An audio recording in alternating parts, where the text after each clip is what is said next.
Welcome.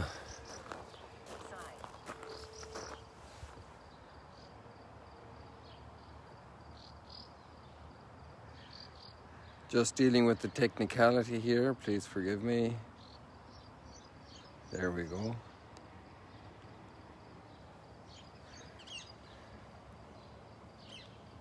Now my eye is on the phone. You can see a little spot of the sun coming out there. I had a gorgeous red a minute ago and I hadn't turned it on in time for you.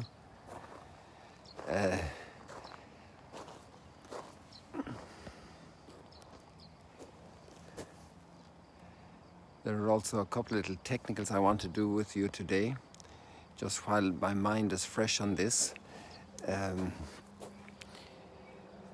A number of people have told me that people have been abusing the list and trying to approach people, and this also happens on YouTube in the sense of people posting weird things. So just use your common sense like you do in social media always, and know what to ignore. And also you can block certain people coming in to you. It's hard for me to stay on top of all of the people who interact because there's so much going on here. We have a big wedding coming right now. We have a seminar of guides and other interested people in Yiska Harani's instructions and talks on an appreciation of Christianity and Judaism, especially for Jewish people explaining and understanding Christianity. She's a Jewish lady who is very, very qualified. We've had around before, and maybe they will join us tomorrow morning for the sunrise stroll and chat. And we also have many other things happening right now, thanks be to God, here at Magdala. So I'm just saying it's your responsibility. Just watch out if there are people. I never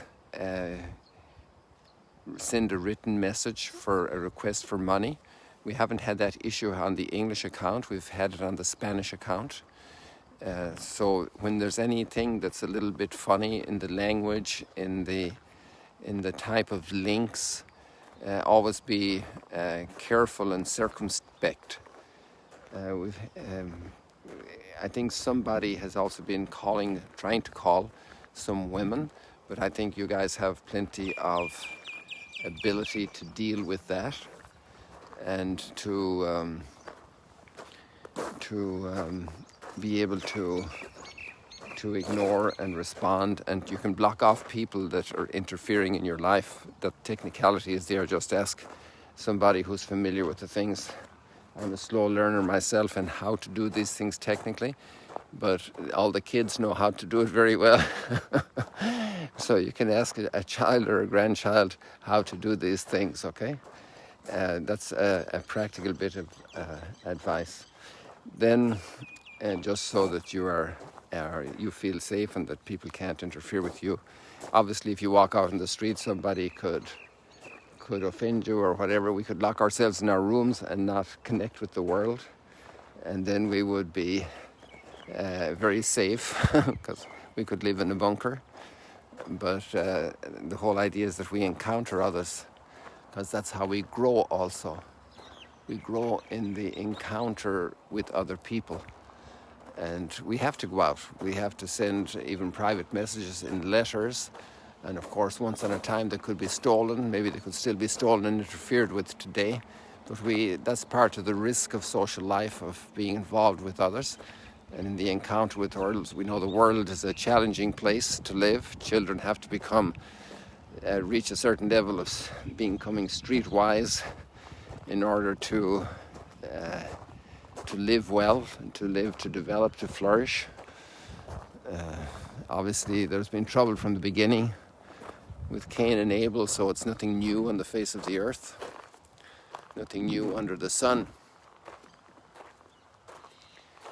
And on the opposite end of that spectrum, we have the second portion today of the letter to the Colossians, where the first people I thought of reading that today, if you look at the text, are parents and grandparents and great friends. people who care for us. And it's a letter of such wishing, such desiring, such hoping for people. It's so filled with goodwill. It's so filled with powerful prayer. And it's really all of you ask for the best for your children, that they will. Let me see if I can just pull up the text here for you a second. There we go. I hope I have it here. Or something happened that I don't have it. Daily readings. Yes, there we are. Oh, you know, it's a tape. I don't want the tape. I don't want the soundtrack. I want. Okay, I won't be able to find it for you. I'll let you do it. I'll just provoke you that way. And I'm going to switch over now to the gospel text, because I don't have the readings at my fingertips. And the gospel texts are very much about what we have here at Duc In Altum. So I want to take you inside. And Jesus is preaching to the multitudes from Peter's boat. And that's actually the passage that has inspired this whole construction here. You see it more often with me from outside and the reflection on this window. And now you can see it from inside.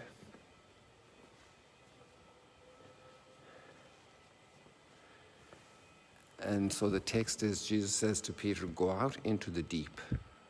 This is a very, very strong word of encouragement.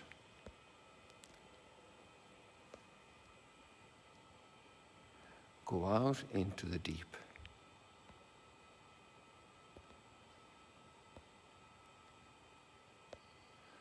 It's hard to get the sun here and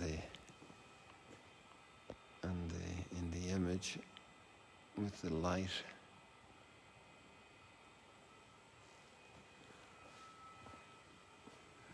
There we go.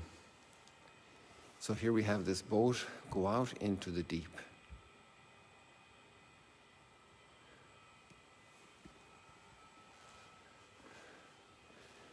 And then Peter went out and he had this amazing catch of fish. So that's also a little bit the risk of life, isn't it? Go out into the deep. There are things we prefer to stay in our comfort zone. Go out into the deep. For Peter, it was probably a huge honor. He felt very appreciated that Jesus wanted to use his boat to preach to the multitudes. And there was Peter nicely sitting in his boat, enjoying Jesus talk to the multitudes. But Jesus doesn't talk to the multitudes only. In fact, he's almost always talking to each one of us. And then when Jesus turns to Peter, he says, go out into the deep. And Peter realizes that he's up. It's his turn. He's up to bat. He's up to run. He's up to go out into the deep, to push away from the shore. The shore has that solidity to it and that familiarity and a certain sense of safety. And going out into the water, there's a little bit more challenge for the human being. Going out in a boat that's shaking, the waters are moving. Probably that wasn't a big issue for Peter because he was an experienced boatman and fisherman. And going out when the water is turbulent might also be a situation, but that's not necessarily the circumstance in this account. It's more about discouragement and the lack of will to undertake a task. Because there's a reason. It didn't work last night. We didn't catch any fish. There's no point. It's not a good time. Let's try in a couple of weeks' time. Postpone. Go out into the deep now.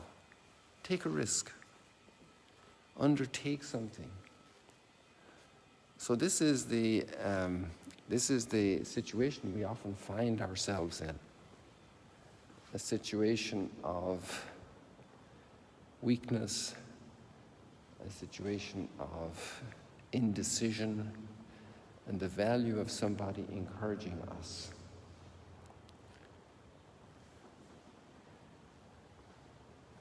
Who doesn't need encouragement? Sorry. I tried to focus the camera touching it.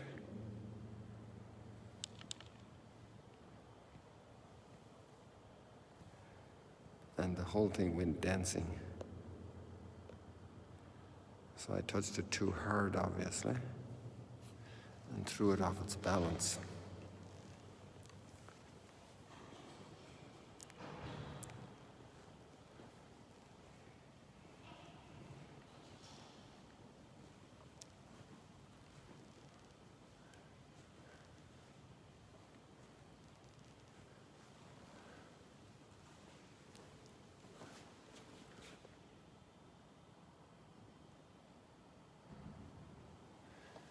So I want to take you outside for a second here, and then we'll come at this with another angle. Here we're getting ready for a very big wedding reception. There's going to be some action here in the next 48 hours.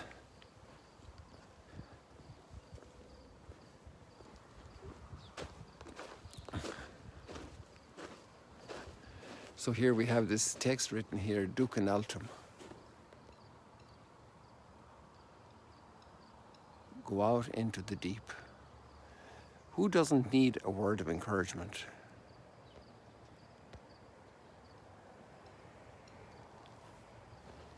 Little children eat another spoonful, and yet one more spoonful. Encouragement, encouraging the child to develop their appetite, to develop their self-mastery, that they're not just working on whims and fancies, that they're really taking care of their basic needs. A lot of encouragement with the child at homework. Oh, don't worry, the teacher does like you. It's just, you need to I'll help you. And the child takes courage and starts doing the homework. They didn't get good marks yesterday, and maybe they were bullied a little bit at school, and they have to learn this going out into the deep of education.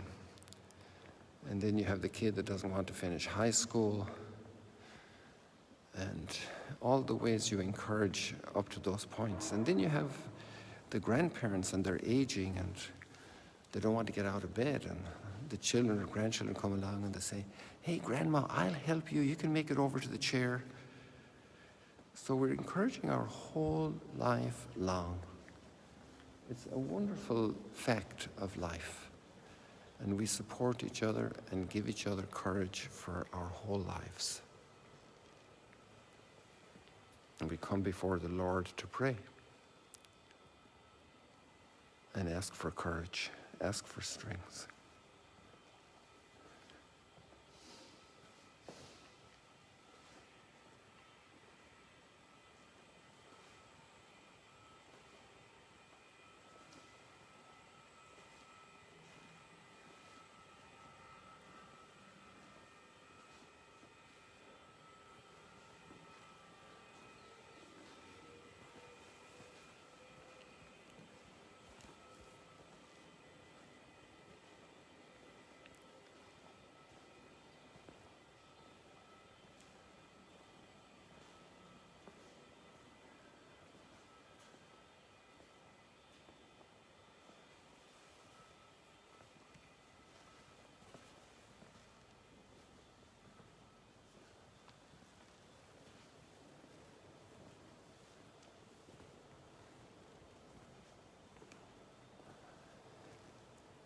And if you combine this message with the first reading, where St. Paul is encouraging those first disciples at Colossae in present-day Turkey, southwestern Turkey, then you're seeing this great combination of prayer, of desire, and of encouragement. People, thank you so much for joining this morning, and this glorious morning.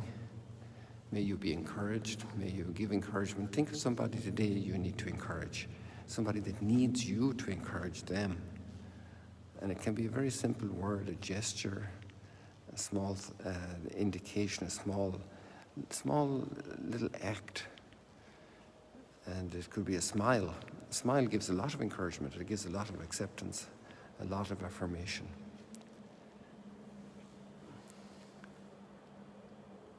Thank you so much for joining. God bless you. See you later, alligators.